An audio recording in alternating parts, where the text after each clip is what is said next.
Hi hello అందరికీ welcome back to our channel. అయితే ఈరోజు మనం టొమాటో నిల్వ పచ్చడి ఎలా తయారు చేసుకుందామో చూసేద్దామా. అయితే ముందుగా మనకు టమాటోస్ కావాలన్నమాట. ఒక 6 టమాటోస్ అయితే తీసుకున్నాను నేను. ఇవైతే బయట కొన్న హైబ్రిడ్ టమాటోస్ అయితే కాదు, ఇవి లోకల్ టమాటోస్ అంటారు అన్నమాట. నాటు టమాటోలు అంటారు కదా, ఇవి మా ఇంటి దగ్గరనే నా చెట్టు ఉంది, సో వాటివన్నమాట. చూడండి, స్కిన్ సాఫ్ట్గా ఉంటుంది పైన టమాటోస్వి. సో ఈ టమాటోస్ అయితే తీసుకోవాలి. ఈ నిల్వ పచ్చడి ఒక 15 రోజుల నుంచి 20 రోజుల వరకు మనకైతే ఉంటుందన్నమాట. సో ప్రాసెస్ అయితే మనం చూసేద్దాం. ముందుగా స్టవ్ ఆన్ చేసేసి ఇట్లాంటి ఒక ప్యాన్ పెట్టేసి అందులో మనం ఆవాలు, ఇంకా జీలకర్ర, మెంతులు ఇవైతే మంచిగా వేయించుకోవాలన్నమాట. సో చూస్తున్నారు కదా, ఇట్లా చిటపట అనేలాగా ఇట్లా మంచిగా ఫ్రై అయితే చేసుకోవాలి. సో మంచిగా చల్లారిన తర్వాత ఇట్లా మనం మిక్సీ అయితే పట్టుకుందాం. అస్సలు మాడకూడదు అన్నమాట, ఇవి మాడకూడదు. సో అప్పుడు చేదు వస్తుంది టేస్ట్ మాడితే. సో ఈ విధంగా బ్రౌన్ కలర్లో మంచిగా ఫ్రై అయితే చేసుకొని మంచిగా మిక్సీ పట్టేసుకోవాలి. సో చూస్తున్నారు కదా, నేను మిక్సీ జార్లో వేసేసి క్యాప్ పెట్టేసి సో మిక్సీ అయితే పట్టాను. సో పౌడర్ అయితే అయిపోయింది. సో చూస్తున్నారు కదా, దీన్ని అయితే మనం పక్కన పెట్టేసుకుందాం. సో నెక్స్ట్ మనం ఇదే మిక్సీ జార్లో టమాటోస్ అయితే తీసుకోవాలి. 6 టమాటోస్ తీసుకున్నా అని చెప్పినా కదా, మంచిగా పొడవులో కట్ చేసేసుకొని మిక్సీ జార్లో వేసేసుకోవాలి. మనం టమాటోస్ అయితే అస్సలు ఉడకబెట్టకూడదు, డైరెక్ట్గా కట్ చేసిన వెంటనే మిక్సీ జార్లో వేసేసేయాలి. తర్వాత ఒక నిమ్మకాయ సైజ్ అంతా చింతపండు తీసుకొని వేసేసుకోవాలి. ఇక్కడ చూస్తున్నారు కదా, ఎల్లిపాయలు ఒక 10 ఎల్లిపాయలు అట్లా తీసేసుకోవాలి, పొట్టు తీసేసుకొని మంచిగా వేసేసుకోవాలి అందులోకి, మిక్సీ జార్లోకి. సో నేను ఇక్కడ కల్లుప్పు వేస్తున్నా. కల్లుప్పు అంటే ఇట్లా దొడ్డు ఉంటుంది కదా, దొడ్డుప్పు అంటారు. సో అదైతే మనం వేసేసుకోవాలన్నమాట. సో ఇక్కడ చూస్తున్నారు కదా, ఉప్పు అయితే వేసేసుకోవాలి. సో మనకు సరిపోతే తర్వాత మళ్ళీ కలుపుకోవచ్చు. సో ఇదైతే మనం మిక్సీ పట్టేసుకుందాం.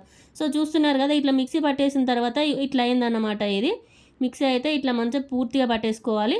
తర్వాత కారపొడి కూడా ఇందులోకే వేసేసుకోవాలన్నమాట. కారపొడి ఇందులోకే వేసేసుకోవాలి, మిక్సీ జార్లోకి కారపొడి అయితే వేసేసుకోవాలి. సో చూస్తున్నారు కదా, ఒక 3 స్పూన్స్ అట్లా, పెద్ద స్పూన్ తోటి అట్లా 2 to 3 స్పూన్స్ వేసేసుకోవాలి. మనం కారాన్ని బట్టి మనకు ఎక్కువ కారం ఉంటే తక్కువ వేసేసుకోవాలన్నమాట.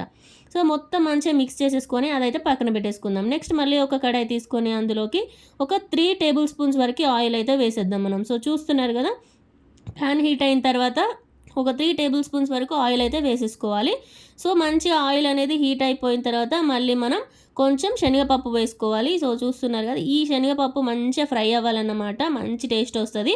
అండ్ ఇంకా మిగతా పోపు దినుసులు కూడా వేసుకుందాం. శనగపప్పు తర్వాత మళ్ళీ కొంచెం ఈ శనగపప్పు మొత్తం ఫ్రై అయిన తర్వాత ఇక్కడ నేను ఈ మన మినపప్పు ఉంటుంది కదా, తెల్ల మినపప్పు, ఆ తెల్ల మినపప్పు అయితే వేస్తున్నాను. సో నెక్స్ట్ మనం మెంతులు కూడా వేసుకుందాం కొన్ని. సో మెంతులు కూడా కొన్ని లైట్గా వేసుకోవాలి. ఆల్రెడీ మనం పౌడర్ పట్టేసుకున్నాం, బట్ ఇందులో కూడా మనకి అక్కడక్కడ మంచిగా చట్నీ తింటున్నప్పుడు మంచిగా నోటికి తగలడానికి అన్నమాట ఈ శనగపప్పు, మెంతులు అండ్ మనకి ఇవన్నీ వేస్తున్నాము. సో నెక్స్ట్ ఆవాలు కూడా వేసేసాను కొన్ని. చూస్తున్నారు కదా, ఆవాలు కూడా కొన్ని వేసేసుకొని మొత్తం మంచిగా మిక్స్ చేసేసుకోవాలి.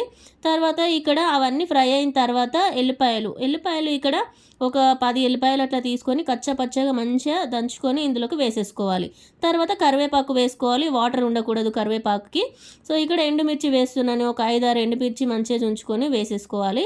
అందులో ఇత్తులేమీ లేకుండా చూసుకొని వేసేసుకోవాలన్నమాట ఎండుమిర్చి. మొత్తం మంచిగా మిక్స్ చేసేసుకొని చూస్తున్నారు కదా, ఇట్లా ఈ విధంగా గోల్డెన్ బ్రౌన్ కలర్లో మంచిగా ఫ్రై అయితే అయిపోయినాయి అన్నీ. సో నెక్స్ట్ లాస్ట్లో పసుపు అయితే వేసేసుకొని మళ్ళీ ఒకసారి మొత్తం మిక్స్ చేసేసుకొని మనం ఇంతాక ప్రిపేర్ చేసుకున్న ప్యూరీ మొత్తం ఇందులోకి వేసుకోవాలి. టమాటోస్ మొత్తం మిక్సీ పట్టి చేసాం కదా, అదంతా ఇందులోకి వేసేసి మొత్తం మిక్స్ చేయాలి. ఇక్కడ మీకు డౌట్ రావచ్చు, పచ్చి టమాటోస్ వేసింది కదా, అందులో మిక్సీ పట్టేసింది, కారం అందులో వేసింది, మరి టమాటోస్ ఇంకా కారం అయితే ఉడకలేదు కదా. సో ఇక్కడ మనం ఉడకబెట్టుకోవాలన్నమాట. ఈ ప్యూరీని మంచిగా ఇట్లా ఉడకబెట్టుకోవాలి, మంచిగా సిమ్లో పెట్టేసి మంచిగా ఉడుకుతుంది ఇది ప్యూరీ అనేది. ఆయిల్ అనేది మొత్తం మీదికి వస్తుంది చూడండి. చూస్తున్నారు కదా, ఇట్లా మొత్తం తుకుతుకాని మీదికి పడుతుంది కదా, అప్పుడైతే మనం మంచిగా క్యాప్ అయితే పెట్టేసుకోవాలి, లేకపోతే ముఖం మీద పడేస్తుంది. అందుకని క్యాప్ అయితే పెట్టుకొని మొత్తం మంచిగా ఒకసారి మళ్ళీ మిక్స్ చేసేసుకోవాలన్నమాట. ఇప్పుడు మనకు తుకుతుక అంటుందంటే అది ఉడుకుతుంది అన్నమాట, మనకి టమాటో మొత్తం మంచిగా ఉడుకుతుంది, ఆయిల్ అనేది పైకి తేలుతుంది. అప్పుడు మనం లాస్ట్లో మనం ఫస్ట్ ప్రిపేర్ చేసుకున్నాం కదా మసాలా, మెంతులు, జీలకర్ర, ఆవాలు అవన్నీ వేసి ప్రిపేర్ చేసుకున్న మసాలా మొత్తం వేసేసి మంచిగా ఒకసారి మిక్స్ చేసేసుకొని చల్లారిన తర్వాత మంచిగా వేడి వేడి అన్నంలోకి వేసుకొని తింటే ఆహా చాలా బాగుంటుంది టేస్ట్. నాకైతే చాలా బాగా నచ్చింది. ఇది మా అమ్మ చేసిందనమాట ఇంటి దగ్గర. సో నేనైతే వీడియో తీసుకున్నా, మీకు కూడా నచ్చింది అనుకుంటున్నా. మీకు నచ్చితే ఒక లైక్ చేయండి, షేర్ చేయండి అండ్ సబ్స్క్రైబ్ చేయండి. తప్పకుండా ఒక లైక్ అయితే చేయండి ప్లీజ్.